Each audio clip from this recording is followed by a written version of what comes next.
Hey gang, this is Siobhan with SOK Services. I want to take the time out to thank you so very much for coming over to watch this video. If this is your first time here, thank you again very much for coming over to watch. Please feel free to go check out some of my videos. This is going to be day 2 of the process where I'm sharing with individuals how to get started on the Arise platform.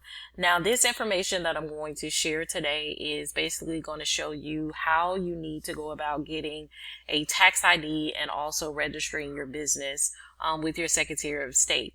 Now, I do want to say this before I get started. I did not record a video yesterday simply because of everything that is going on in our country currently. And I just want to say to those that may have lost anyone or in connection with anyone that has lost anyone, I want to wish my condolences to any and everyone that's out there, even if it's just a loss that you guys may have had, not from a tragedy, but it's just a lot going on right now. Sometimes you have to take a step back. And I just want to encourage you guys to pray for your families, love on your families, and just be there for each other. And so that's what I wanted to share before I even get started into this video, because I cannot actually move forward without acknowledging the things that are currently going on, because life is not as normal as some people are making it out to be. It is very chaotic currently. And again, like I said, just pray for your family and just love on them. So guys, I just wanted to take the time out to do this video for those getting ready to start with the Arise process, but they're not sure how to start or where to start. And so I'm going to show you guys how to set up your business. Now, again, this is for individuals that are wanting to set up a business, not for those that are just wanting to sign up for as a sole proprietor. And this is also not for those that are wanting to sign up under an IBO to start. So I'm just going to walk you guys through the process from a different state. I won't use my state because from what I've heard and from my understanding, the process is similar to what I would do in my state, but again, the websites may look a little bit different. So I just want to see it from that perspective and wanted to show you guys from that perspective as well. So I'm going to use the state of Colorado.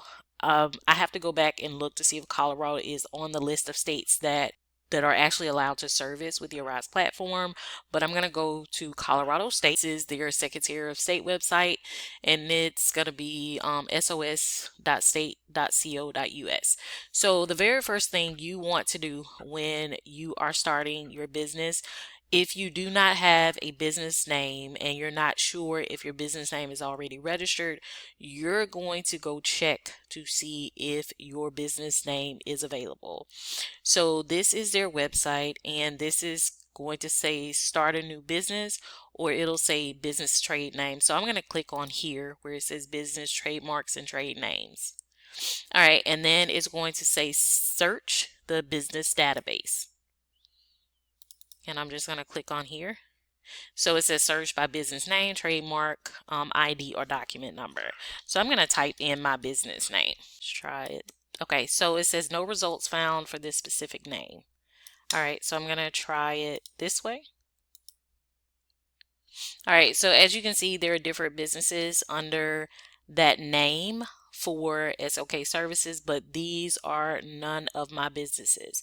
So if I wanted to go in and type in like SOK service administrative services or something like that, this would be me doing the business search. So if I know that my name is not listed here, then I know that I can go and get a tax ID under that name. So what I want to do is check name availability.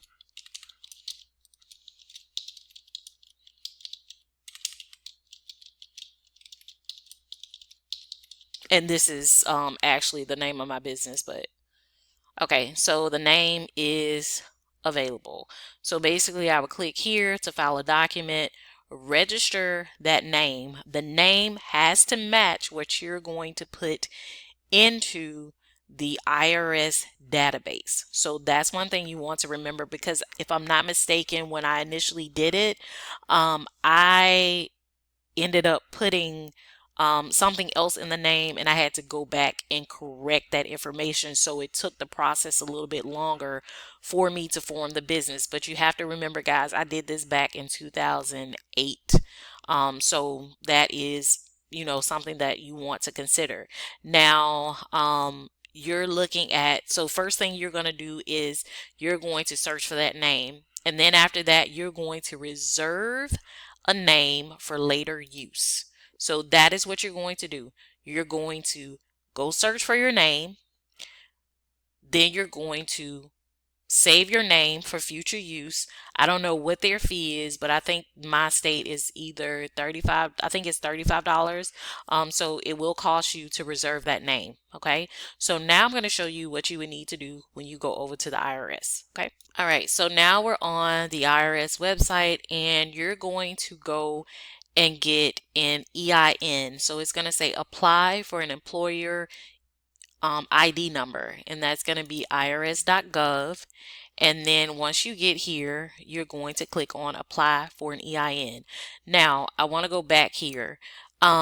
Keep in mind when you're doing this, because some people work a full-time job and they may not be able to do this till early morning or later in the evening. Make sure you do this before, after 7 a.m., before 10 p.m., because after that time, you can't do anything and the site basically shuts down until the next morning. Okay. So you want to go and apply.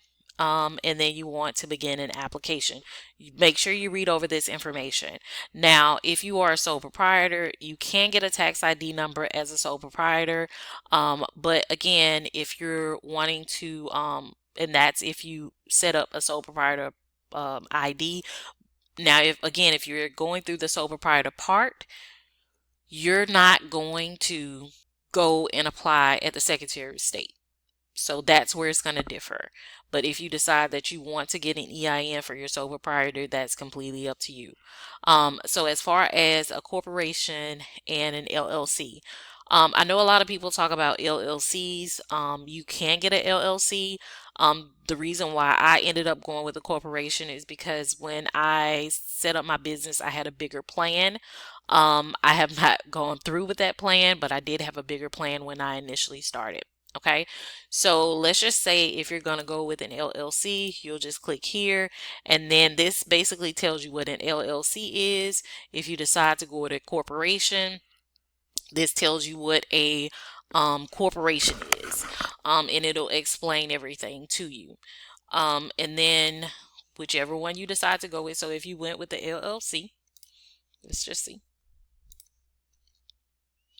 Okay, it's going to ask you how many members. Let's just say 1, and then you're going to choose a territory. We're going to say Colorado. It's going to say confirm the information, and you go through that. You read all this information. You're starting a new business. You're going to click continue, and then it's going to ask you to enter your social name.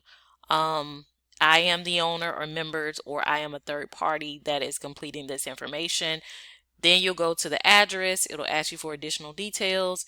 You submit your information, and then they basically give you your EIN same day, unless there is an issue with, like, say for instance, if you have another business with a similar name, or something else that flags it in the system. That is the only way you do not get the EIN assigned that very same day. But that's pretty much it for this video. So if you guys have any questions in regards to this, please feel free to ask me. Leave your comments down below. Leave your questions down below. Also email me if you have any questions. Look forward to sharing with you guys on day 3. Talk to you later. Bye-bye.